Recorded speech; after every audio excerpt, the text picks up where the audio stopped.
जय सिया राम दोस्तों। आज की इस वीडियो में हम बात करने वाले हैं पीएस राज स्टील लिमिटेड कंपनी के आईपीओ के बारे में। तो यह आईपीओ हमारा 12 फरवरी से खुलने जा रहा है। कंपनी क्या बिजनेस करती है, उसके फाइनेंशियल्स कैसे हैं, प्रॉफिटेबल कंपनी है या लॉस मेकिंग कंपनी है, और कंपनी के आने वाले टाइम में क्या फ्यूचर प्लान्स हैं, कितने करोड़ रुपए कंपनी इशू साइज लेके आई है, इसका लेटेस्ट ग्रे मार्केट प्रीमियम क्या चल रहा है, इस आईपीओ में हमें अप्लाई करना चाहिए या अवॉइड करना चाहिए, और अप्लाई करें तो लॉन्ग टर्म के लिए करें या शॉर्ट टर्म के लिए, ये सारी ही बातें मैं इस वीडियो में कवर करूंगा। तो लास्ट तक वीडियो को जरूर देखिएगा। तो अगर मैं सबसे पहले आईपीओ की बात करूं तो ये आईपीओ हमारा 12 फरवरी से खुलेगा और 14 फरवरी को क्लोज हो जाएगा।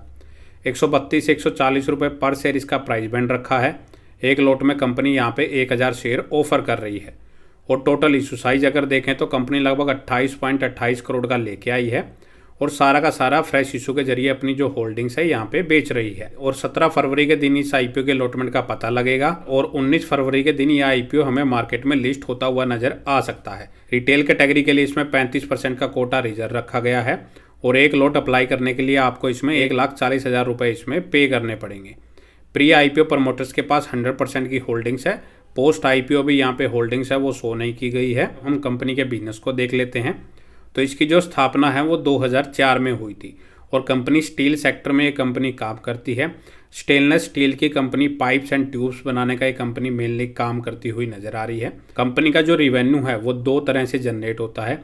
एक तो जो कंपनी है स्टील्स के प्रोडक्ट्स बनाती है उनको डायरेक्टली अपने कस्टमर्स को सेल करके कंपनी अपना रिवेन्यू जनरेट करती है। साथ ही कंपनी ट्रेडिंग का भी काम करती है, मतलब एक जगह से कंपनी रॉ मटेरियल खरीदती है और फिर डायरेक्टली उसको कस्टमर्स को सेल कर देती है। तो कंपनी यहाँ पे ट्रेडिंग करती हुई भी नजर आ रही है। तो मेनली इन्हीं दो तरीकों से कंपनी का जो रिवेन्यू है वो जनरेट होता है। और वेरियस टाइप ऑफ डाया की कंपनी पाइप्स प्रोड्यूस करती हुई नजर आ रही है, उसके साथ ही ट्यूब भी प्रोड्यूस करती है। कंपनी के अगर हम मेनली प्रोडक्ट देखें तो वेरियस टाइप ऑफ सेक्टर्स में वो यूज होते हैं। काफ़ी जगह कंपनी के जो प्रोडक्ट हैं वो यूज होते हुए नजर आ रहे हैं। उनमें अगर हम देखें तो वो railway, furniture, household, gate railing, door frame, rice plant, sugar mill, food processing and heat exchanger sectors में कंपनी के जो प्रोडक्ट है वो यूज होते हुए नजर आ रहे हैं।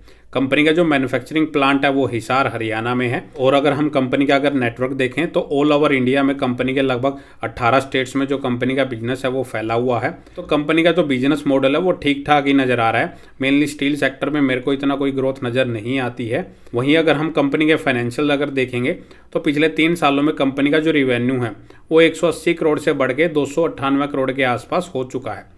लेकिन प्रॉफिटेबिलिटी अगर आप देखेंगे तो वो 3.5 करोड़ से बढ़ के 6.5 करोड़ के आसपास तो हो चुकी है। लेकिन 300 करोड़ के रिवेन्यू में कंपनी सिर्फ 6 करोड़ का ही प्रॉफिट करती हुई नजर आ रही है। तो उसके जो प्रॉफिट मार्जिन्स हैं कंपनी के वो काफ़ी कम नज़र आ रहे हैं। रिजर्व देखें तो कंपनी के पास 29 करोड़ के रिजर्व हैं और लगभग 17 करोड़ की जो डेप्ट है वो कंपनी के ऊपर नजर आ रही है। इसकी मार्केट कैप देखें तो वो लगभग 105 करोड़ की है और कंपनी लगभग 14 के मल्टीपल पी पे अपने आईपीओ को लेके आ रही है। ईपीएस भी उसका 10 के आसपास चलता हुआ नजर आ रहा है। तो वैल्यूएशन वाइज अगर हम देखें तो वो रीजनेबल वैल्यूएशन लग रही है। और इसको अगर हम इसके लिस्टेड कंपटीटर से कंपेयर करें उसमें हमारा Remi tubular limited, Venus pipe and Suraj limited ये इसके कंपटीटर्स हैं और उनका जो पी रेशो है वो 32 से 80 के आसपास चलता हुआ नजर आ रहा है। फिलहाल बात करें कंपनी की वैल्यूएशन की तो काफ़ी रीजनेबल वैल्यूएशन कंपनी ने यहाँ पे रखी है। और कंपनी जो मार्केट से पैसा यूज कर रही है उस सारे पैसे का यूज कंपनी मेनली अपनी वर्किंग कैपिटल की रिक्वायरमेंट को पूरा करने के लिए करने वाली है। मेनली अगर हम देखें इस पैसे का यूज कंपनी जो अपना ट्रेडिंग बिजनेस करती है, मतलब एक जगह से मटेरियल खरीदती है और फिर अपने डायरेक्टली कस्टमर को बेचती है, तो मोस्टली पैसा कंपनी वहाँ पे यूटिलाइज ही करने वाली है। और इसका अगर हम लेटेस्ट ग्रे मार्केट प्रीमियम देखें तो आज के दिन इसका जो लेटेस्ट ग्रे मार्केट प्रीमियम है वो अभी 0% के आसपास चल रहा है। मतलब इसकी ग्रे मार्केट प्रीमियम में कोई डिमांड नहीं चलती हुई नजर आ रही। और कल 12 फरवरी को यह आईपीओ हमारा खुलने जा रहा है लेकिन अभी तक इसकी कोई फिलहाल डिमांड चलती हुई नजर नहीं आ रही। तो ओवरऑल बात करें क्या इस आईपीओ को अप्लाई करना चाहिए या अवॉइड करें, तो बेसिकली मैं अपने अकॉर्डिंग अगर बताऊं तो मैं स्टील सेक्टर में अभी तक इतना इन्वेस्टमेंट नहीं करता हूं। कंपनी का जो बिजनेस मॉडल है वो भी ठीक ठाक ही नजर आ रहा है और कंपनी के जो प्रॉफिट मार्जिन्स है वो काफ़ी कम नजर आ रहे हैं। कंपनी का बिजनेस तो ग्रो कर रहा है लेकिन प्रॉफिटेबिलिटी उतनी ज़्यादा नहीं बढ़ रही है।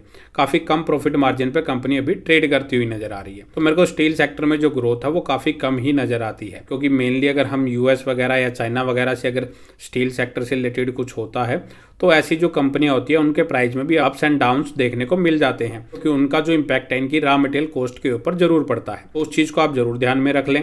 लॉन्ग टर्म के लिए फिलहाल अवॉइड ही करें तो बेटर रहेगा। शॉर्ट टर्म लिस्टिंग इन के हिसाब से भी है, कोई लिस्टिंग इन देता हुआ नज़र नहीं आ रहा, तो फिलहाल के हिसाब से अगर देखें तो आप कोई रिस्क ना ले, इस आईपीओ को टोटली अवॉइड कर सकते हैं।